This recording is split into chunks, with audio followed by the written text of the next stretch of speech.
इस लेक्चर में जो है हम थोड़े से एरर्स को रिमूव करेंगे अपनी साइट के अंदर से। वो एरर्स क्या हैं? सबसे पहले तो जब मैं यहाँ पर हूँ तो मैं एज ए ऑथर लॉगिन हूँ, और जैसे मैं यूज़र के पेज पे जाता हूँ तो मुझे लॉगिन के पेज पे नहीं जाना चाहिए, बल्कि यहाँ पर आकर मैं कह जाता हूँ लॉगिन के पेज पे ना जाए, बल्कि इंडेक्स के पेज पे भेज दो मुझे। इंडेक्स, क्योंकि लॉगिन तो मैं हूँ ना ऑलरेडी। सो यहाँ पे अब मैं इसको एक दफ़ा रिफ्रेश करता हूँ, और अगर अब मैं यूज़र को क्लिक करूँगा तो मैं दोबारा इंडेक्स के पेज पर ही रिडायरेक्ट हो जाऊँगा, यानी यूज़र्स के पेज के अंदर जाने की मुझे अथॉरिटी नहीं होगी। कैटेगरीज में मैं जा सकूंगा, यूजर्स के पेज पे जाऊंगा तो दोबारा मैं एडमिन पर रीडायरेक्ट हो जाऊंगा। लेकिन इसमें एक मसला ये है कि अगर मैं यहाँ पर यूजर्स, अभी देखो यहाँ पर कितने मेरे पास यूजर है।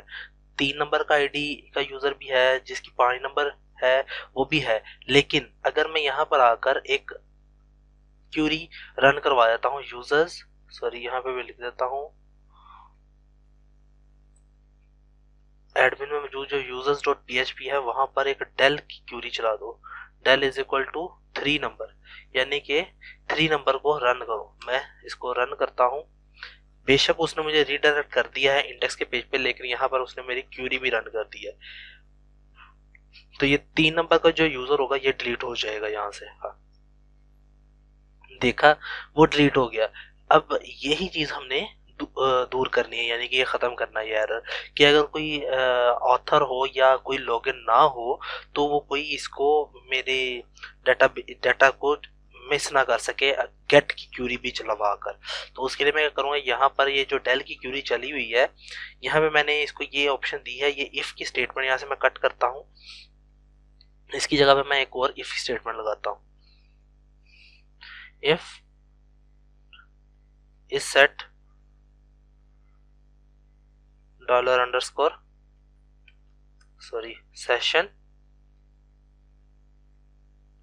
और इसमें मौजूद यूजर नेम, और यहाँ पर एंड लिख देता हूँ कि यूजर नेम के बराबर हो और डॉलर अंडरस्कोर सेशन, और यहाँ पर रोल बराबर हो एडमिन के, तभी ये जो है हमारी ये वाली क्यूरी रन करना, अदरवाइज रन ना करना। सेव कर लेता हूँ यहाँ पर आकर। अब इसको एक दफ़ा मैं रिफ्रेश कर लेता हूँ, और जैसे ही मैं अब यूज़र के पेज के अंदर जाता हूँ तो वो तो मुझे रीडायरेक्ट करेगा, लेकिन अब मेरे पास एक यूज़र है 5 नंबर का, तो मैं यहाँ पर क्यूरी लिख के सेंड करता हूँ यूज़र डॉट पी और यहाँ पर डेल ID 5। तो ये डिलीट नहीं होनी चाहिए। रिडायरेक्ट तो मैं हो गया हूँ, यहाँ पे आके देख लेते हैं कि वो डिलीट हुआ है या नहीं हुआ। तो वो डिलीट नहीं हुआ। अब वो डिलीट कब होगा, जब मैं किसी एडमिन के थ्रू लॉगिन होऊंगा। तो मेरे पास इस वक्त एडमिन कौन कौन सा है इसमें, अली भी एक एडमिन है, तो अली के नाम से मैं लॉगिन हो जाता हूँ। यहाँ से आके मैं इसको एक दफ़ा लॉग आउट करता हूँ, और अली की मदद से मैं लॉगिन होता हूँ जो कि मेरा एडमिन है। अब मैं यहाँ पर यूज़र के अंदर जा सकता हूँ, ठीक है, और यहाँ से आके इजीली यहाँ से भी डिलीट कर सकता हूँ, यहाँ पे क्यूरी लगा के भी इजीली डिलीट कर सकता हूँ इसको।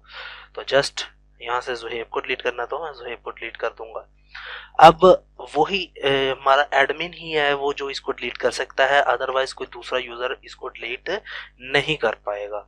इसमें ये जो एक छोटा सा एरर था ये हमने ख़त्म किया है। इसके बगैर जो था, अगर ये ना करते तो कोई भी जो है वो हमारा क्यूरी यहाँ पे टॉप पे डेल की क्यूरी डालकर तो हमारा डाटा डिलीट करवा सकता था। सो वो चाहे वो आम यूज़र है, चाहे वो लॉगिन हुआ है या नहीं हुआ, वो सारा कुछ उसके बगैर भी इसके अंदर वो क्यूरी वगैरह चला सकता था।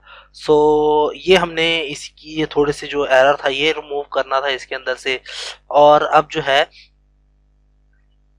इसके अंदर जो है हम एडिट, यहाँ पे जो यूजर्स के अंदर मैंने एक पेज क्रिएट किया था, ये जो एडिट का था ये मैंने दोबारा ऐड यूजर के पेज पे चला गया था, तो मैं ऐड यूजर के पेज पे नहीं जाना चाहता। यहाँ पर जो है मैं जो लिंक दिया था एडिट के लिए, वहां पे मैं ऐड यूजर की जगह पर एडिट यूजर का एक पेज क्रिएट करता हूँ, एडिट, ठीक है, एडिट यूजर के पेज को क्रिएट करता हूँ। ये हालांकि अभी मेरे पास क्रिएट नहीं है पेज, बट फिर भी इसी को मैं इस्तेमाल करूंगा। यहाँ पर अब मैं इसको एक दफ़ा रिफ्रेश करता हूँ, और अब इसको कोई क्लिक करेगा तो ये कोई पेज नहीं होगा जिसकी वजह से वो इस तरह का एरर दे रहा है। सो पहले हम पेज भी क्रिएट कर लेते हैं उसके लिए। तो यहाँ पर मैं उसके मुतबादल जो था वो मेरा पेज था ऐड यूज़र का, मैं सारे को कॉपी कर लेता हूँ और यहाँ पर आकर एक न्यू पेज क्रिएट करता हूँ एडमिन के अंदर ही, और इसका नाम रख देता हूँ मैं edit user.php। यहाँ पर आकर सारा कोड पेस्ट कर देता हूँ, सेव कर लेता हूँ। अब यहाँ पर आके इसको रिफ्रेश करता हूँ इस यूज़र को, और यहाँ पे जब मैं एडिट को क्लिक करूँगा तो मैं इस पेज पर आ जाऊँगा। बेसिकली ये एडिट यूज़र का पेज है। अब यहाँ पर जो है हम इसकी एडिटिंग कर लेते हैं थोड़ी सी। वो क्या है एडिटिंग इसकी करूँगा मैं, यहाँ पर आकर अभी इस पेज तो बिल्कुल सेम है, यहाँ पर सिर्फ मैं चेंजिंग करूँगा, ऐड यूज़र की जगह पर लिख दूँगा एडिट यूज़र,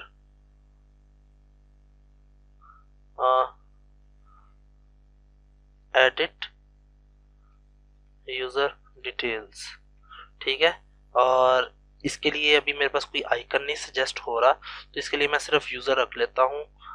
एडिट का कोई मेरे ख्याल से कोई आइकन नहीं है मेरे पास, तो यहाँ पर आके ये सेम यही रहने देता हूँ। इसके ऊपर से भी प्लस ख़त्म कर देता हूँ और ऐड नहीं, एडिट यूज़र सेव करके एक दफ़ा रिफ्रेश कर लेते हैं। तो ये इस तरीके से हमारे पास आ रहा है। यहाँ पर अब ये जो डिटेल्स हैं ये मुझे फेच करवानी है इस आईडी की मदद से। तो ये फेच कैसे करवाएंगे, पहले तो मैंने यहाँ पे एक रिस्ट्रिक्शन लगा दी है कि अगर यूज़र नेम है तो इस पेज पे आओ, और यहाँ पर मैं एक और फंक्शनैलिटी ऐड करवाऊंगा ऐड यूज़र के पेज पर भी। हाँ, ऐड यूज़र के ऊपर जो है वो भी हम यही चीज़ अप्लाई करवाएंगे कि ऐड यूज़र पे भी सिर्फ हमारा एडमिन ही आ सके, हमारा ऑथर ना आ सके। तो यहाँ पर जो मैंने यूज़र्स के पेज के ऊपर क्रिएट की थी फाइल लगाई थी, ये वाला फंक्शन जो है ये मैं कॉपी कर लेता हूँ यहाँ से, और यहाँ पर ऐड यूज़र के ऊपर आकर भी यहाँ पर पेस्ट कर दूंगा ताकि सिर्फ एडमिन ही इस पेज के ऊपर आ सके, कोई दूसरा यूज़र ना आ सके। और सेम यही एडिट यूज़र के लिए भी मैं पेस्ट कर दूंगा सेव। अब मैं चूंकि एज ए एडमिन लॉगिन हुआ हूँ तो यूज़र्स के पेज पे भी जा सकता हूँ, ऐड यूज़र के पेज पे भी जा सकता हूँ, और एडिट यूज़र जो है वो मैंने यहाँ पे क्रिएट किया है। बेसिकली उसका मुझे यहाँ पे लिंक लगाने की ज़रूरत नहीं है, वो मैं कहाँ से जा सकता हूँ उस पेज पे, इनकी मदद से जा सकता हूँ एडिट। तो मैं इसके पेज पे भी आ सकता हूँ, लेकिन अब इसको लॉग आउट करता हूँ और अगर मैं किसी ऑथर की मदद से इसमें जाता हूँ तो ऑथर का मेरे पास यहाँ पे कोई आईडी है, आई थिंक ऑथर है यहाँ पर मेरे पास मोइन। तो मोइन के ज़रिए से मैं MOEN और 1 2 3 एंटर होता हूँ। अब मैं ना यहाँ से तो पहले अव्वल तो मैं यूज़र के पेज पे नहीं जा सकता, ना ही ऐड यूज़र के पेज पे जा सकता हूँ, और ना ही मैं यहाँ पे खुद लिख कर edit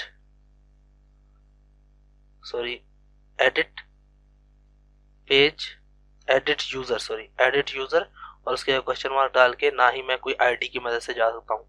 edit is equal to 11, basically edit user dot PHP को पेज है, इस तरह का पेज ही कोई नहीं है।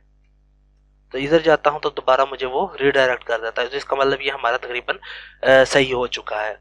अब हमने एडिट का पेज क्रिएट कर लिया है, तो अब नेक्स्ट क्लास में जो है हम एडिट यूज़र पर काम करेंगे। सो ये थोड़े से बहुत एरर थे वो हमने इस लेक्चर में कंप्लीट कर लिए हैं। सो नेक्स्ट लेक्चर में मुलाकात होती है। अल्लाह हाफिज़।